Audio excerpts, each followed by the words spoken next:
Well, welcome back, everybody. I hope you all had a nice spring break, no matter where you were, what you did. And now we're back to, what is it, week 11 of the semester already? We're kind of on the home stretch, actually, which is great. Today, we're going to talk about creditor rights and third-party rights as it relates to these unincorporated entities that we've been talking about all semester long. I want to start out by doing a screen share, and I'll talk over those screens, and then I'll also put some other documents up for us to look at. So with your permission, I'm going to put up the PowerPoints for today's lecture. Bear with me. All right, let me just get the slideshow going.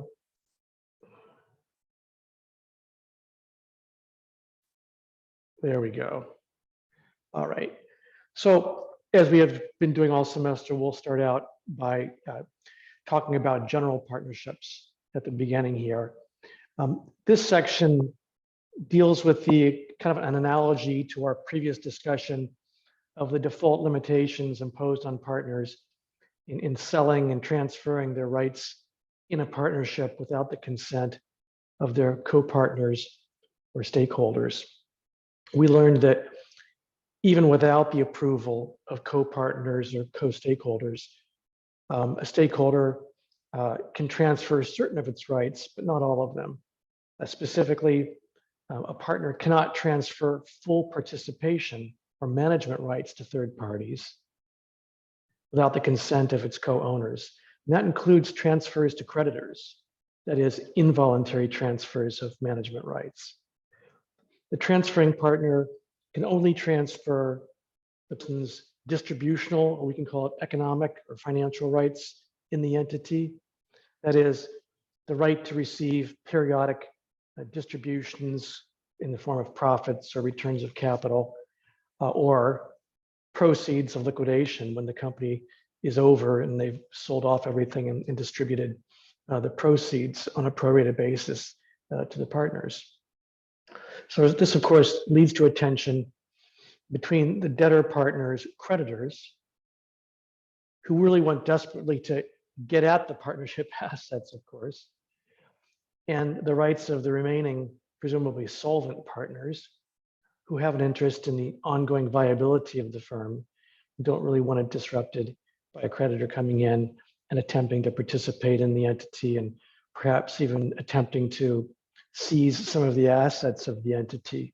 So that's really the tension we're talking about here when it comes to creditors of these partners or other stakeholders and these entities.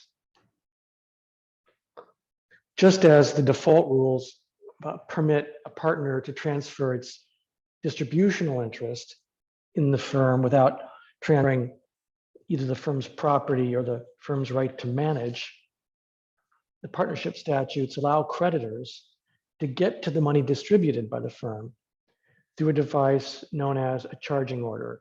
We're going to get into that in a few more minutes as to exactly what a charging order is. Well, in essence, a charging order is a judicial proceeding whose goal is to obtain a court order stating that a creditor of a partner is entitled to, I'll say, attach and receive the distributions that partner would be entitled to. You can also think of it almost as a lien on the I'll call it the debtor partner's financial rights in the entity. A lien being a claim against that stream of payments, that basket of financial rights, not management rights. So here we have, I've put up on screen a comparison of the UPA and the RUPA provisions regarding charging orders. Under UPA section 28, a partner's judgment creditor may apply to have a court charge the interest of the debtor with the payment of the unsatisfied debt, and the RUPA section 504 is essentially the same.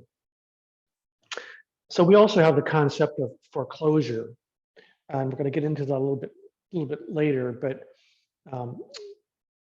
basically it's the mechanism by which a creditor can not only attach that stream of revenue, but can take possession of that stream of revenue and presumably even sell it to a third party who becomes the holder of that stream of revenue. The UPA doesn't talk about that directly, but talks about the concept of a charging order being redeemed. And we'll get into that in a little bit, a few more minutes. And under our UPA, it is a little more express in saying that a charging order can be actually foreclosed by a court. And a purchaser at the foreclosure sale has the rights of the transferee. Goes on to say that the charge interest may be redeemed at any time, that is, bought back before the foreclosure, just like in the case of when your house is foreclosed on, you have the chance to redeem it, assuming that you deal with certain provisions that are in Section 504, which we'll get into in a few minutes. Sorry, apologize. In terms of exclusivity, that is, does the statute provide the exclusive mechanism by which a judgment creditor can get access to a partner's assets or flow of revenues or financial stake? UPA doesn't have a provision saying it's the exclusive remedy, suggesting that there may be common law ways for a creditor to get access to the judgment debtor's assets.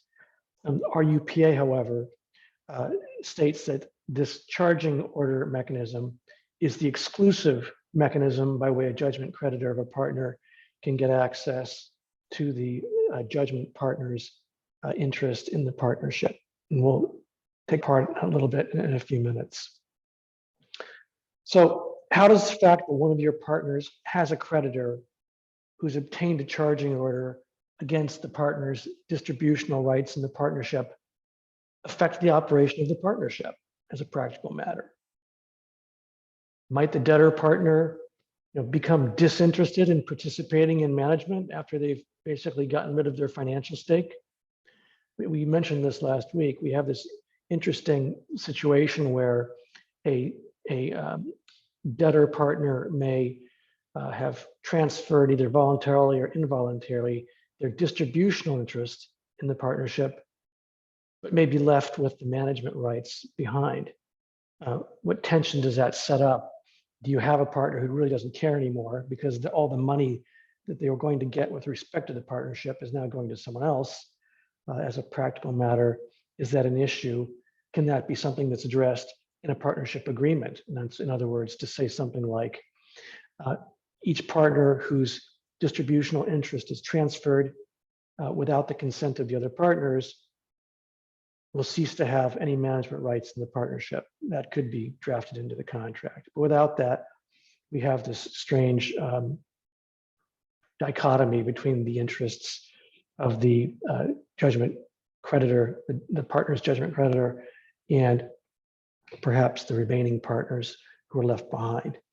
Which brings us to the Hellman versus Anderson case from California Appellate Court on page 300. Let's see if we can get there.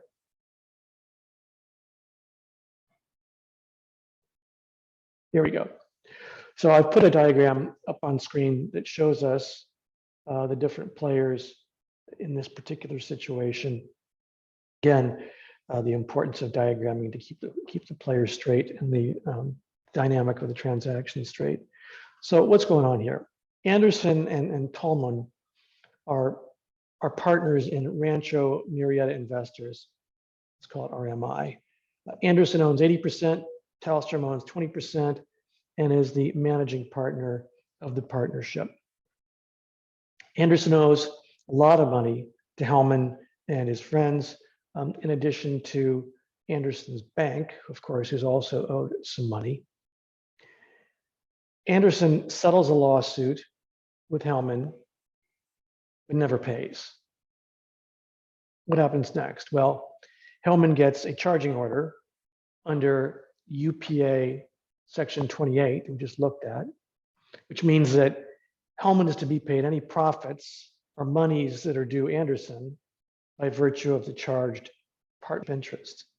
Now, Hellman's problem, however, is that Rancho Murrieta is not generating any profits. Indeed, we observed that if it were, then Anderson probably wouldn't be in trouble in the first place. Not an uncommon scenario. So if Hellman can't get the $494,000 from the ongoing cash flow of Rancho Murrieta, which is all he's entitled to under the charging order, of course. He wants to be able to sell the charging order interest at auction and get what he can.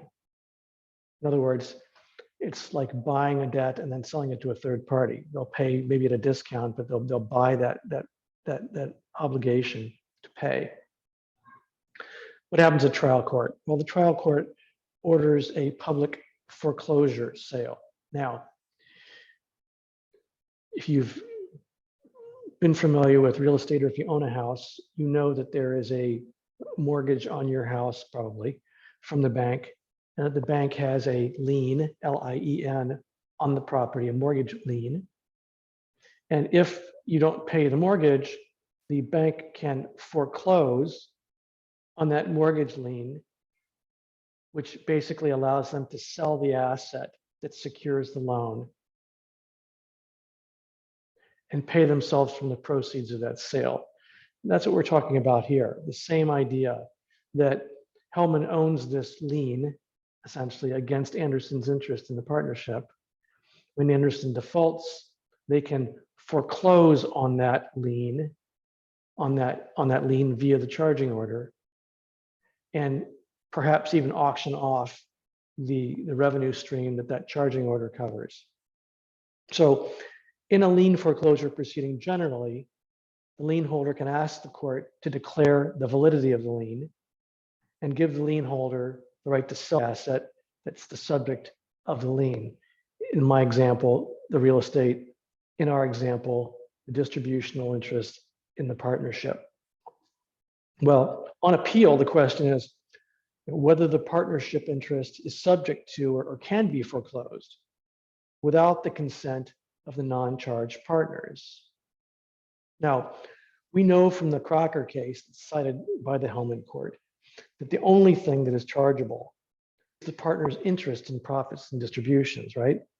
The creditor can't have the sheriff come down and seize everything that the partnership owns, stop the business and drive the solvent partners crazy, with interference in the ongoing business.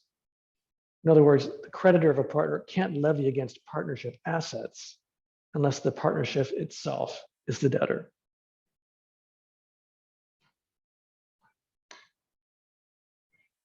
So here are the issues that are raised by the Hellman case. Question number one, can a creditor even foreclose on a charging order? That is, essentially sell or transfer that charging order to a third party. What does it mean for a creditor to foreclose charging order? Well, we have to distinguish the issuance of the charging order, which just puts the creditor in the partner's shoes as to the stream of distributions, from actual foreclosure, which means the creditor actually takes, quote, possession of the interest and may sell that economic value of those distributional rights to a third party. Take a look at note 7-4 on page 305. Section 28 of the UPA actually contemplates foreclosure as part of the charging order process, but as in many areas, the UPA is not as clear as the RUPA. You go back to this slide number 2 in a second. You have to imply the right of foreclosure from the right to redeem before disclosure. Let me go back and show you what I'm talking about.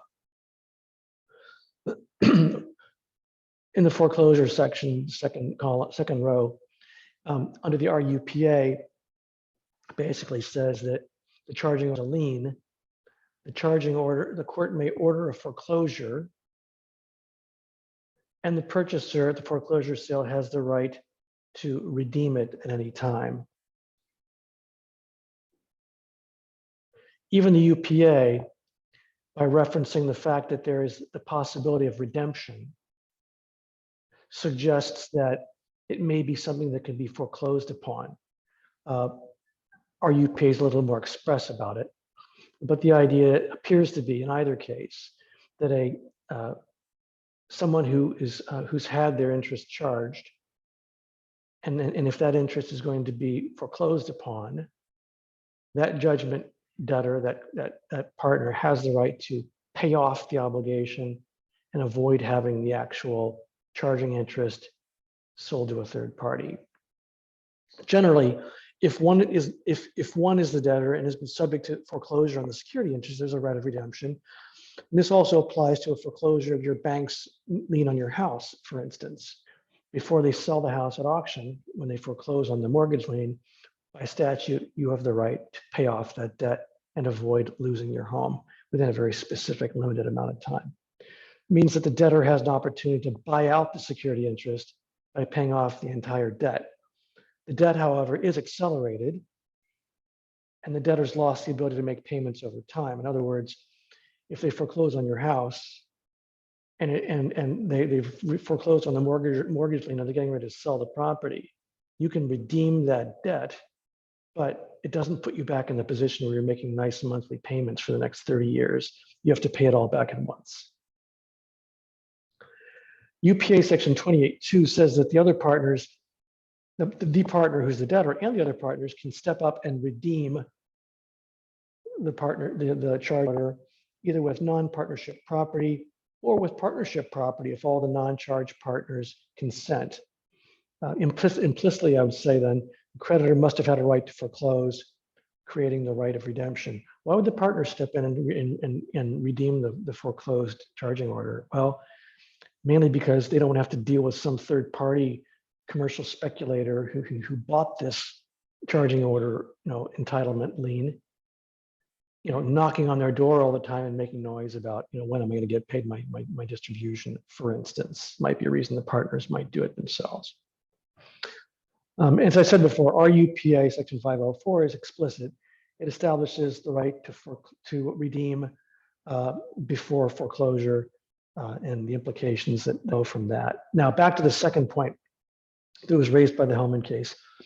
Does the foreclosing party need the consent of the non-charged partner? Well, of course, non-charged partners had nothing to do with this. They didn't have any say in it. How does the court deal with it? Well, the Crocker case cited in Hellman versus Anderson held that the non-debtor partners have to consent to the foreclosure sale. And the rationale goes back to the basic rule we've discussed, that partners may want to have a say in the involvement of an outsider, even if they're only financial partners. Hellman concludes that there is no automatic right to foreclosure. Ownership of the partnership interest by way of foreclosure doesn't give the creditor any rights in specific partnership property or in a right to manage, as we know already, just the right in the economic and distributional rights of the debtor partner. Nevertheless, according to the Hellman court, even the process of foreclosure can have ancillary impacts on the business of the partnership, and the trial court should examine those on a case-by-case basis. And what kind of ancillary impacts are they referring to here? Well, as I alluded to before, the distraction of having to deal with a total stranger to the relationship, even more of a stranger than the original creditor. Now we're talking about a speculator possibly who bought this purely for financial interests. And so therefore, the idea here is that they shouldn't be able to sell it without the consent of the non-charged parties or partners. Question 3, does the person acquiring the foreclosed interest have any fiduciary obligations running to him or her from the in-place partnership? Because keep in mind, they are going to be entitled to financial distributions and decisions regarding those distributions made by people over whom they have no control. Separation of ownership from control suggests fiduciary duties, as we've talked about this semester.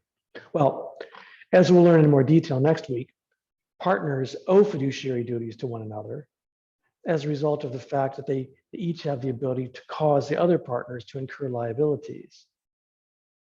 If I obtain a foreclosed charging order or distributional interest in the partnership, are there fiduciary obligations running to me from the existing partners? Well, I guess the short answer I would say is probably not. Courts, and I'll refer you to note 7-1.3 on page 286, have generally held that the transferee of a partner's distributional interest is theoretically protected in those cases where there was an agreement between the partner debtor and the creditor. Any protection of the creditor could have been dealt with in that transaction. I'm not sure I agree with that.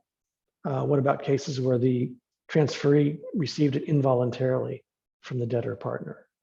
There wasn't any negotiated protections for that charging order holder. Moreover, according to some of these decisions, an assignee of a distributional interest is not considered a full partner, as we've seen in cases in some of the statutes. So the question is, in the case of a charging order, there's often a creditor who has no contract with the debtor. Rather, they simply sued to confirm their entitlement to the distributional rights. Shouldn't that creditor be protected if the remaining partners choose to arrange things so that the charging order holder receives no distributions? Seems to me there should be fiduciary duties flowing to that creditor who now holds that charging order interest, even if they are the person who received it in a foreclosure sale, because the left behind non-debtor partners certainly have the ability to work it so that no cash ever comes out. In other words, they could work it so that they're all employed by the partnership and all the money goes to pay their salaries, for instance. I would suggest that this third point is unclear.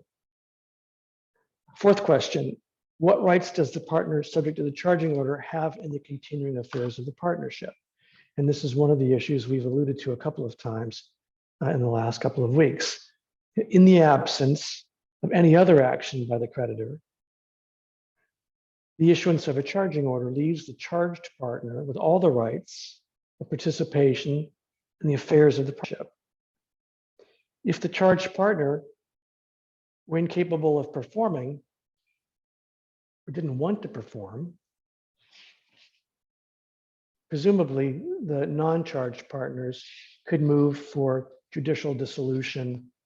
And I'll refer you to our discussion that's going to come up in week 13, where we talk about what happens when you have a dysfunctional partnership or entity. And in this case, if we have a partner who decided to kind of check out because they have no more financial interest in the business, and if that renders the business dysfunctional from a decision-making standpoint, might there be an ability for the remaining non-charged partners to ask the court to dissolve the partnership? I would say yes, and we'll talk more about that in week 13. The charging creditor can seek dissolution at the end of the partnership if it was for a fixed term, let's say, or if it was a partnership that has completed its specific goal or task or purpose. Yes, you could step in and you could move for a dissolution as a creditor of the charged partner. We'll talk about that also in week 13 a little bit more. I want to move on and talk a little bit about limited partnerships and the same idea of the rights of creditors and limited partnerships and how those rights may be unique for a limited partnership.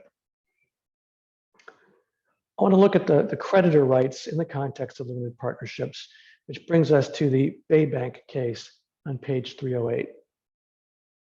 So this is a 1997 case from the New Hampshire Supreme Court. So what's going on here? Again, we've got a diagram that hopefully helps us keep track of the different parts of this relationship. So the Connors had a limited partnership interest in East Street Associates Limited Partnership.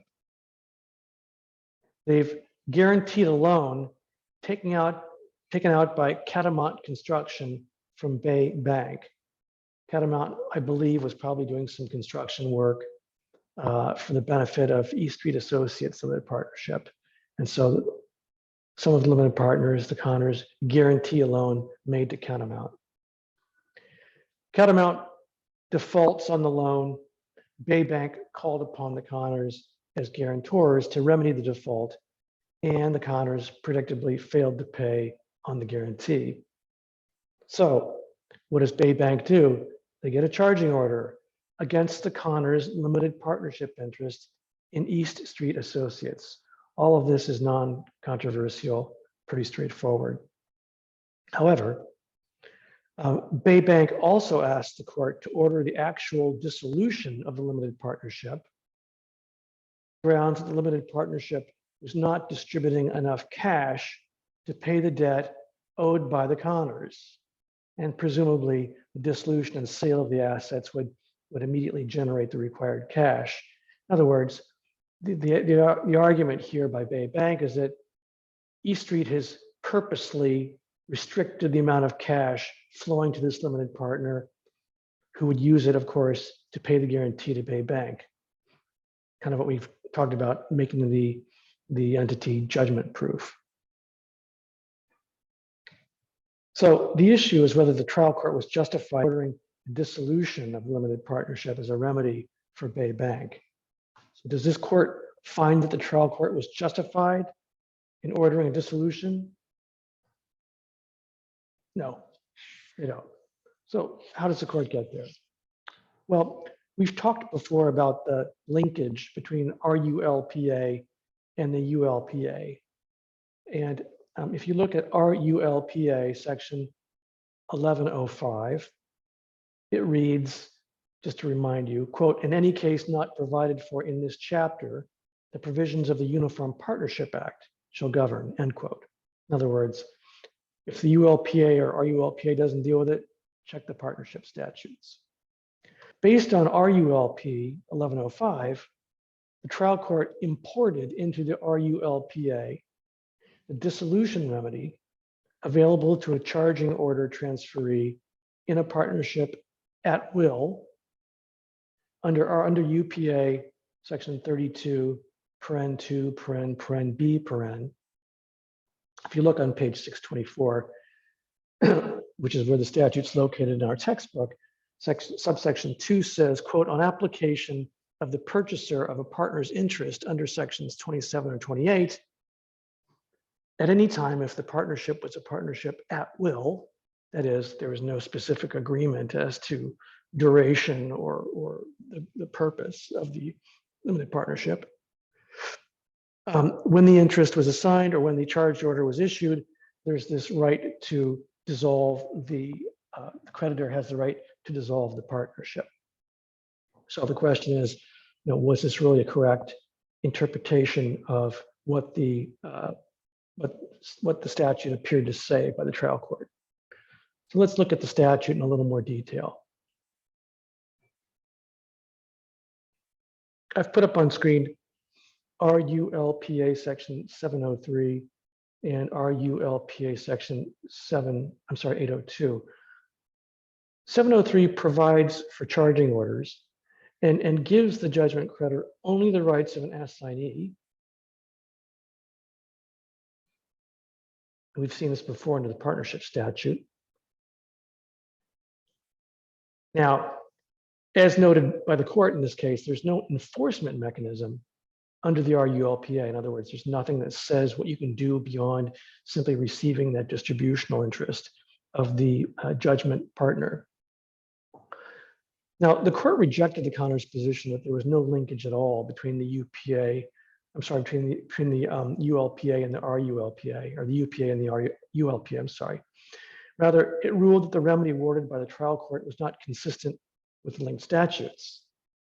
In other words, they accept linkage, but found that the remedy was not adequate in terms of how it applied the UPA provisions and the RULPA provisions. As to the foreclosure remedy, this is an area the court thinks was meant to link back to the UPA under RULPA section 1105, which we've looked at. We agree, that's fine, that seems to make sense to us. However, the trial court didn't order a foreclosure. Instead, it appointed a receiver and ordered a sale of the limited partnership that, for all intents and purposes, was a liquidation of the limited partnership.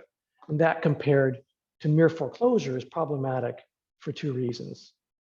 First, even if the UPA dissolution remedy in section 32 were to be applied to a limited partnership, there first had to be a foreclosure. And then that never occurred in this case. Why is this important? Because UPA 32 only provides a dissolution remedy to the purchaser of a partner's interest. Remember that until there's a foreclosure, the creditor does not own the debtor partner's interest. Creditor merely has a charging order. Second, and probably more importantly, this isn't an area in which the RULP is silent and needs to be supplemented by linkage to the UPA. If you look on screen, RULPA section 802 expressly addresses judicial dissolution and limits its application, limits it to the application of a partner whenever it's not reasonably practicable to carry on the business in conformity with the partnership agreement. In this sense, it's more limited than the dissolution remedy available under the general partnership statutes. And probably because continuity of life is more closely associated with a limited partnership with its numerous passive investors than a general partnership where the partners are generally all actively involved in the enterprise. The court suggests that even if Bay Bank argued that under RULPA 802, quote, it is not reasonably practicable to carry on the activities of the limited partnership, end quote, their argument would be solely based on its view that the limited partnership didn't generate enough cash for the Connors to pay their personal obligations, e.g. Bay Bank. In other words, it would not be an argument that would speak generally to the partnership, but it'd be biased in favor of one particular perspective, that is of this particular creditor who's trying to get paid on a guarantee given by a particular limited partner, not grounds to dissolve the entire entity. So we have an interesting interplay here between what happens with the charging order when a third-party creditor seeks to collect, doesn't necessarily seek foreclosure, but seeks to dissolve the entity in itself. In this case, the court finds that was inappropriate. What could the bank have done? They could have taken that charging order, they could have auctioned it off to third party, they could have sold it. They could have generated cash to pay themselves back. And even if it didn't generate all of the money they were owed, it would generate some money. And then if they were going to be suing somebody, it would be for what we call the deficiency. So according to this court, they started to go in the right direction in terms of exercising their rights, but the trial court read the statutes incorrectly, ignored the fact that there was already provision for dissolution in the RULPA statutes, and inappropriately linked back to the UPA dissolution provisions. Interesting case, I think, in that sense. I'm not going to ask for questions because I know there aren't any. All right, I'm going to move on and talk now about these same issues as it relates to LLCs. We'll shift gears and talk about some of these same issues in the LLC world.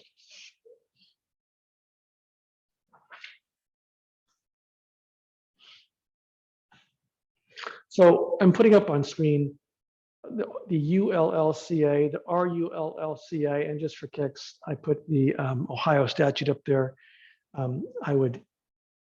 That's purely FYI, especially since the statute is now outdated. It's ORC 1706 as of earlier this year. So let's focus on the ULLCA and the RULLCA. The basic right for in this case, we're talking about the creditor of a member of the LLC. Under the ULLCA, section 504, creditor may obtain a judicial charging order against a member's distributional interest, just the same as with a general partnership or with a limited partnership interest. The RULLCA is the same with a different numbered statute, section 503. Now, as to the right to foreclose on that charging order, under the ULLCA, the charging order is a lien and may be foreclosed by court order at any time, section 504. Maybe this is more developed because these LLC statutes generally came into place after the general partnerships and the limited partnership statutes. So they've addressed it specifically all in one place, section 504 of the ULLCA. And the RULLCA is similar in that it allows for the obtaining of a charging order and the foreclosure of it in the same proceeding. The last category is judicial dissolution on account of a charging order. Now, how does this work? This gets to the issue we talked about in the last case. Oh, pardon me. Sorry about that. Under the ULLCA, it's available to a transferee as a result of the charging order for the, upon occurrence of the conditions that are stated there. Under the RULLCA, there's no provision for judicial dissolution, meaning presumably in the RULLCA world, you're going to be looking to a separate section of that statute that deals with dissolution to see whether the circumstances surrounding a charging order or foreclosure of a charging order would rise to the level of allowing judicial dissolution of the entity. Again, given how extreme a mechanism that is, especially to those who are not the debtors involved in the entity. The question comes up again, what about involuntary transfers in LLCs, where a creditor wants to take the debtor's interest in the LLC? Again, this is a charging order situation, just like in a partnership, which balances the right of the creditor to get at an asset of the debtor member against the rights of the other members not to share management of their business with a stranger, and hopefully not to be distracted by that third party's attempts to get paid what the charged member would get paid. Notice that RULLCA doesn't have an express provision for judicial dissolution on account of the creditor's charging order, and would indeed seem to suggest that there's no remedy available, at least under this particular area of the statute. I would suggest that this is probably a result of the fact that the RULLCA provide for perpetual life of the entity as a default. And therefore, unlike in the case of a partnership, there's no at-will status of an LLC under the ULLCA. Contrast to general partnership, where if we have a specific term, it tends to invite the creditor to be able to move for dissolution of the entity. There's one significant difference affecting the issue of foreclosure or judicial dissolution as between the partnership on one hand and LLCs on the other. So listen carefully to this one. You can't have a single partner partnership, right? That would be a sole proprietorship. But now almost universally, as in every state, you can have a single member LLC. And the policy reason for hesitancy in the foreclosure and dissolution arena for partnerships and multi-member LLCs is protection of the non-debtor owners and preservation of an ongoing business. Those policy reasons don't necessarily hold in the case of a single member LLC. Our authors briefly mentioned the Albright case on page 315, in which a court allowed the charging order creditor to basically control the management of the LLC, since there are no other members whose consent would otherwise be required. To a certain extent, this makes sense and is an exception from the general rule that management doesn't transfer to a creditor. The Florida statute mentioned by our authors is an example of a charging order law that allows a creditor to actually foreclose on the charged LLC interest if the creditor can demonstrate to the court that merely receiving distributions under the charging order is insufficient. Why might this happen? Assume that we have a single member LLC and the single member incurs indebtedness to a third party. That creditor finds out that the LLC, surprisingly, makes very few, if any, distributions. Creditor believes he could get more money if he was able to foreclose on the charging order lien and sell it to someone else, presumably for a lump sum. Now, other jurisdictions don't expressly provide for foreclosure of the charging order lien, but may give the creditor financial and management control of one member LLC. So one member LLCs, we have different issues because there's that lack of impact on innocent third parties, that is innocent co-members of the entity. Let's look at some possible charging order language. And again, this is assuming that you are, let's say you are drafting a charging order. And the way this would work is that we'll look at it in a few minutes. It's up to you as the creditor's counsel to create the motion for a charging order and to write the order, because that's how it's typically done. We write the language of the order and we ask the judge to bless it and assign it. So here's some language that we might actually put into one of these types of charging orders. Let's look at a couple of them, not all of them. The partnership is directed to pay the plaintiff's law firm present and future shares of any and all distributions, credits, drawings, or payments to said law firm until the judgment is satisfied in full, including interest and costs. That's pretty clear. This would be a court order to the LLC or to the partnership, ordering the payment directly to plaintiff's counsel. Goes on to say that until the judgment is satisfied in full, including interest and costs, the partnership shall make no loans to any partner or anyone else. Why do we have this? Well, clearly, we don't want the entity to be able to distribute out money to other people while it's still owing money to this creditor. Now, could there be a negotiation about this? Sure. The partnership say, well, what about distributions we need to make internally to fund the business, for instance? Goes on to say in the third point, until the judgment is satisfied in full, they'll make capital acquisitions. That is, things like big ticket items, big purchases of machinery, other companies they might want to buy, other investments in other entities. Fourth point, until the judgment is satisfied in full, the partnership will not basically sell any assets or borrow against them. That means hypothecation. And they won't modify the partnership interest without court approval. In other words, they won't try to switch things around so that there are no assets anymore, sell off assets so the company doesn't have any more money, play games with the structure, try to modify the debtor partner's interest in the entity. All this makes sense. Then it goes on to say that after the order is entered, the partnership's going to cooperate with the plaintiff in terms of providing all financial information about the partnership, essentially so that the creditor holding the charging order interest knows exactly what's going on with the partnership at all times. And there's no fear that they're playing financially. So let's look at an actual charging order. Let me get out of this screen share and I'll share something else here. Hold on.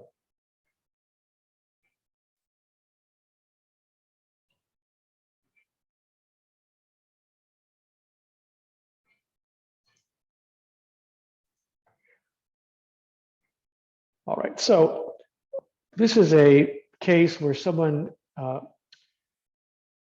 filed a motion requesting a charging order to charge a limited liability company interest of the judgment debtor. And it recites the fact that there was a judgment in favor of plaintiffs and against the judgment debtor, that is one of the members of the LLC. The judgment's not satisfied. They're seeking enforcement of that judgment, and they are specifically seeking a charging order under the Alabama statute that is similar to the statutes we've looked at already, the LLC statutes. They cite the federal civil rule that allows them to execute on a judgment. That's just kind of general debt collection law.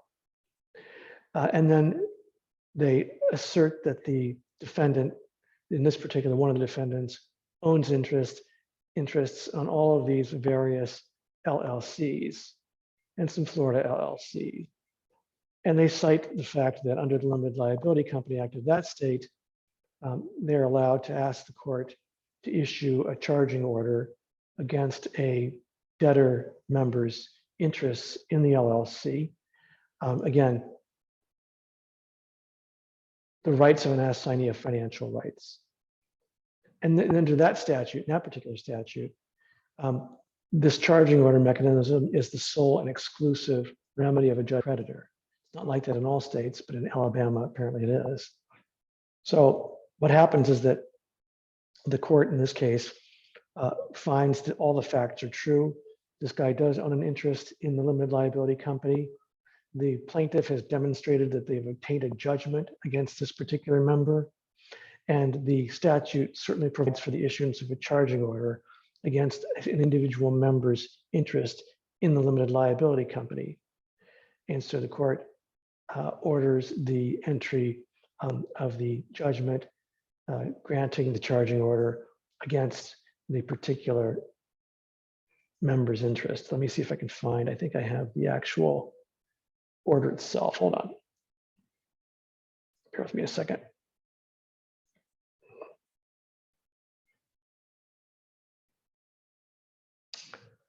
I thought I had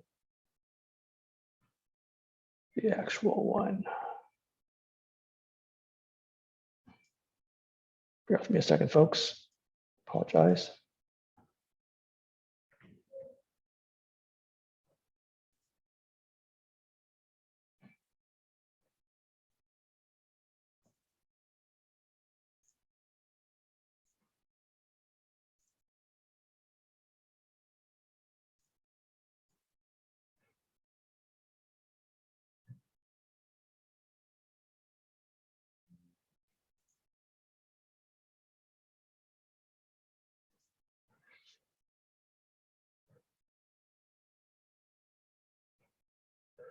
Okay.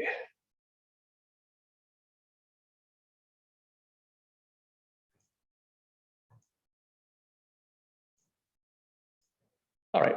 Let me see if I can find this. I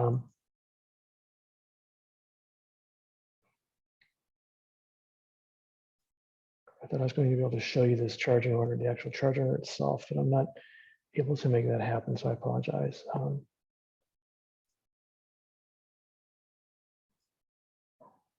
Hold on. Here it is.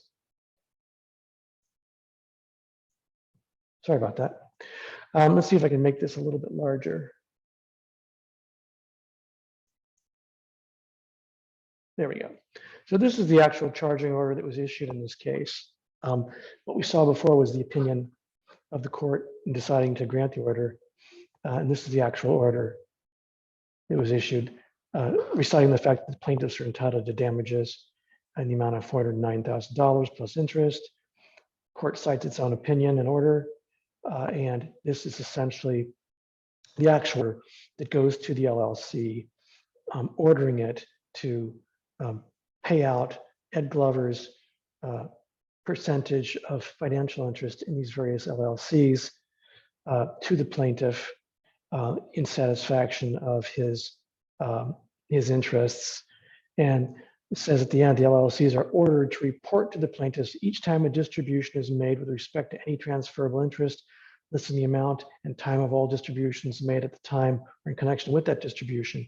I would submit that this is probably a little, this is pretty straightforward, but if you and I were writing the request for the order, it would probably contain a lot of that detail we looked at a few minutes ago when we were looking at sample language regarding what could go into a charging order. All right.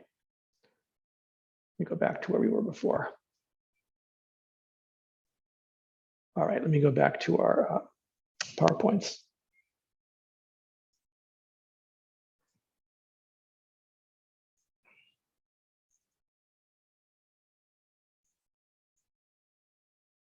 Right, okay. I guess I want to summarize the rights of a creditor of an owner of an interest in one of these unincorporated entities. I would say, although the applicable contract, between the owners can certainly dictate how an owner can or cannot transfer or assign one's interest in the entity, as in, I'll say some language that might say something like, you may not pledge your partnership interest to secure a debt or other obligations, or you'll indemnify your co-owners in the event they suffer harm due to your debts. Even though you can write those sort of things into your contract provisions can't typically control what an outside creditor, an involuntary creditor, if you will, can do to collect on a judgment obtained against a particular co-owner. With respect to those outside creditors, they're strangers to the whole thing.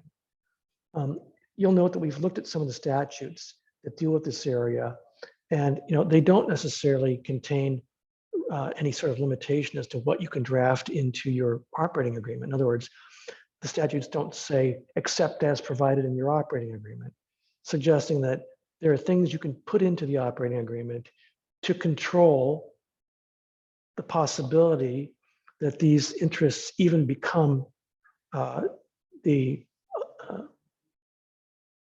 entitlement of a third-party creditor, at least in terms of negotiated transfers. Second point I want to make is, in the case of a partnership, a limited partnership, or an LLC, there's a statutory basis for obtaining a charging order, a lien, against the debtor owner's interest in the entity.